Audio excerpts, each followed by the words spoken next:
નમસ્કાર. દિવસભરના તાજા સમાચારોમાં તમારું સ્વાગત છે.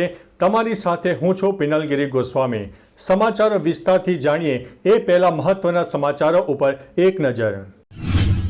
નમસ્કાર મિત્રો. આજે તારીખ 10મી માર્ચ 2025 મહત્વની હેડલાઇન્સ ઉપર નજર નાખીએ તો સુનિતા વિલિયમ્સે જણાવ્યું છે કે હું ચાલવાનું પણ ભૂલી ગઈ છે. ત્યારે વાત થશે ગાંધીનગરમાં 27 મંદિર દૂર કરવા મહાનગરપાલિકાની નોટિસ મળી છે. ત્યારે વાત થશે સુરતવાસીઓને વધુ એક ફ્લાઇટની ભેટ મળશે. આગળ વાત થશે જીઓ અને હોટસ્ટાર મર્જર થયા બાદ 1100 કર્મચારીઓને છૂટા કરાશે. ત્યારે વાત થશે ભારત રશિયા પાસેથી $248 મિલિયન બેટલ ટેન્ક ખરીદશે. આગળ વાત થશે ગુટખા અને વિમલને લઈને 3 અભિનેતાને નોટિસ ફટકારવામાં આવી છે. ત્યારે વાત થશે બબ્બર ખાલસાનો આતંકવાદી ઇન્દિરા ગાંધી ઇન્ટરનેશનલ એરપોર્ટ ઉપરથી ઝડપાઈ ગયો છે.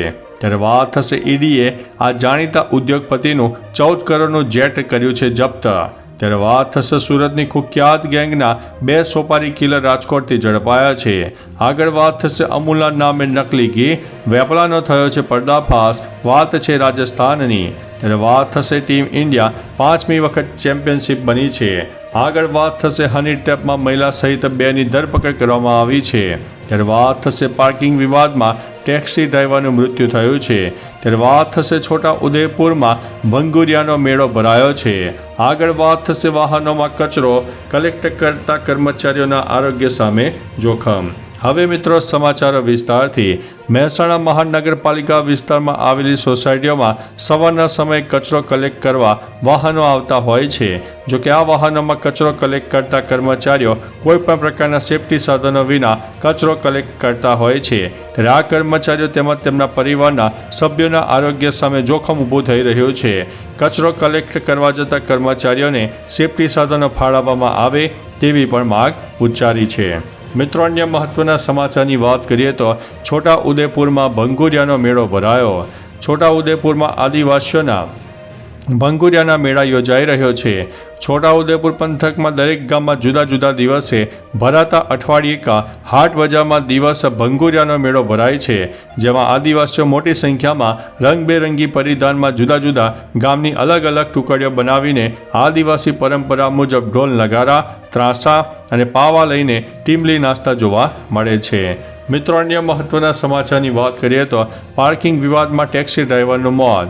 પશ્ચિમ બંગાળમાં પાર્કિંગ વિવાદને લઈને 5 લોકોએ એક ટેક્સી ડ્રાઈવરને નિર્દયતાથી માર માર્યો હતો, જેમાં તે ગંભીર રીતે ઘાયલ થયો હતો.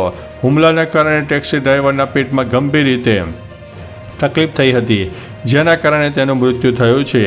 આ કેસમાં પોલીસે આરોપીઓ વિરુદ્ધ કેસ નોંધ્યો છે અને વિસ્તારમાં લગાવેલા સીસીટીવી ફૂટેજની તપાસ પણ હાથ ધરી છે.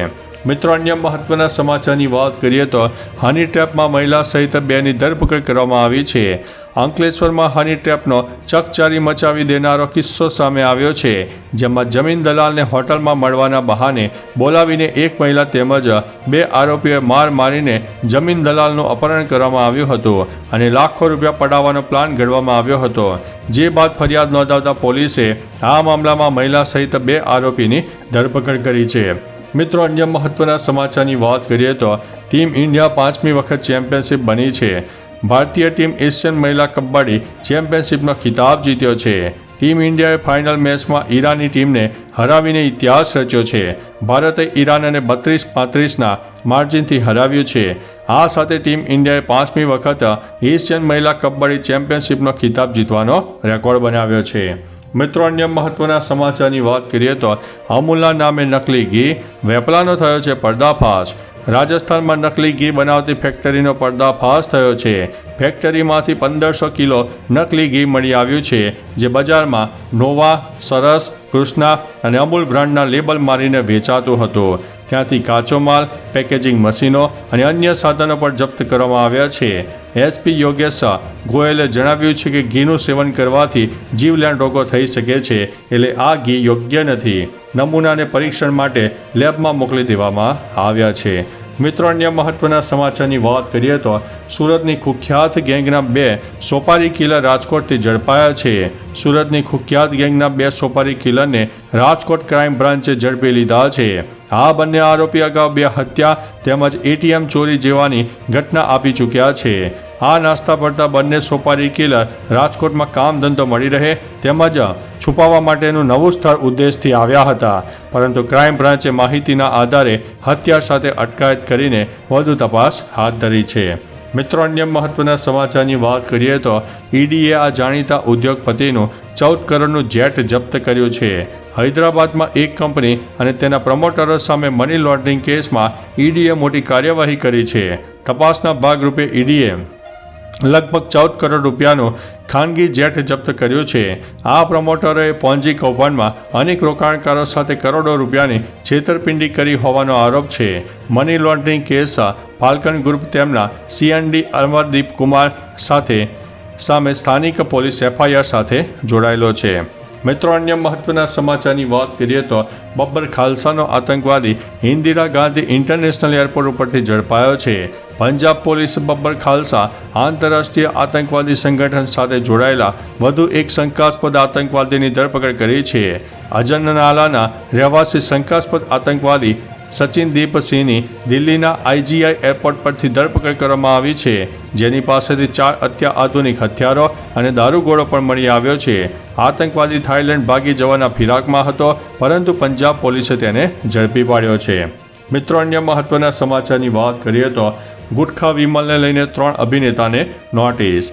જયપુર જિલ્લા ગ્રાહક આયોગ સેકન્ડે શાહરૂખ, અજય દેવગન, ટાઈગર અને ગુટખા ઉત્પાદક કંપની JB ઇન્ડસ્ટ્રીને નોટિસ ફટકારી છે.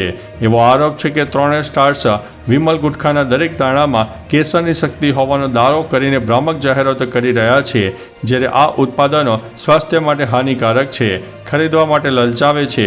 તેઓ તેને કેસર કહીને ગેરમાર્ગે દોરી રહ્યા છે.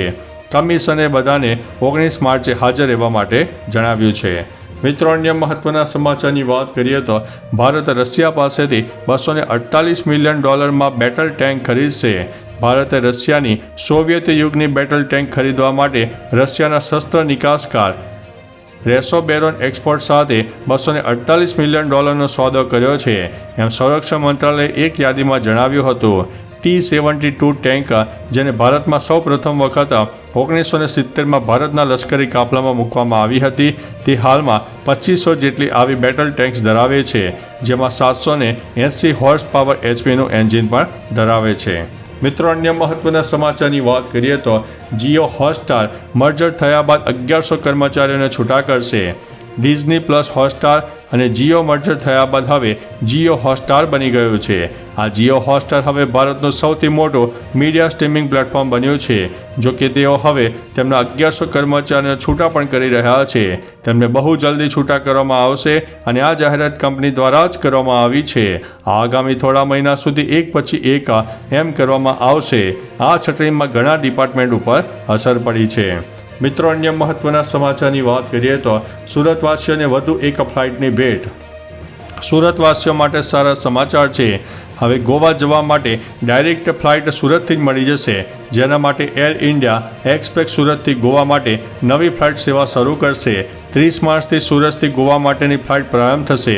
સમય સાંજે 7:30 વાગે સુરતથી ટેકઓફ કરશે અને રાત્રે 9 વાગે અને 25 મિનિટે ગોવા પહોંચાડશે. ટિકિટનો રેટ આશરે $5800 રહેશે અને બુકિંગ શરૂ પણ થઈ ગયું છે. મિત્રો, અન્ય મહત્વના સમાચારની વાત કરીએ તો ગાંધીનગરમાં 27 મંદિર દૂર કરવા મહાનગરપાલિકાની નોટિસ. ગાંધીનગર મહાનગરપાલિકા દ્વારા 27 મંદિરોને દૂર કરવાની નોટિસ આપવામાં આવી છે. મંદિરોને તોડવાની નોટિસને લઈને વિવાદ સર્જાયો છે. VSPના પ્રમુખે જણાવ્યું છે કે મંદિર દૂર કરવાની કાર્યવાહી થશે તો સંગઠન અને બજરંગ દળ દ્વારા આંદોલન કરવામાં આવશે. જ્યારે VSPના પ્રમુખે જણાવ્યું હતું કે રાજ્ય સરકાર દ્વારા અમારી માંગ સ્વીકારવામાં નહીં આવે તો બજરંગ દળ દ્વારા આંદોલન કરવામાં આવશે. મિત્રો, અન્ય મહત્વના સમાચારની વાત કરીએ તો સુનિતા વિલિયમ્સે કહ્યું છે કે હું ચાલવાનું પણ ભૂલી ગઈ છે. આગામી 16 માર્ચ સુધીમાં સુનિતા વિલિયમ્સ અને વિલમોર પૃથ્વી ઉપર પરત ફરનાર છે. પૃથ્વી પર પરત આવ્યા બાદ તેમની પાસે નાના બાળક જેવા પડકારો હશે. સુનિતા વિલિયમ્સનું કહેવું છે કે આટલા દિવસો અવકાશમાં રહ્યા બાદ પૃથ્વી પર પોતાની જાતને સેટ કરવી સરળ નથી. મારા માટે પૃથ્વી ઉપર ચાલવું એ કાંટા પર ચાલવા જેવું બરાબર છે. હવે તો હું ચાલવાનું પણ ભૂલી ગઈ છે. તેઓ જૂન 2024થી અવકાશમાં સ્પેસ સ્ટેશનમાં અટવાયેલા હતા. તો ચાલો મિત્રો, ફરીથી દેશ અને દુનિયાના સુપરફાસ્ટ સમાચાર લઈને મળતા રહીશો. ત્યાં સુધી અમને રજા આપશો. નમસ્તે.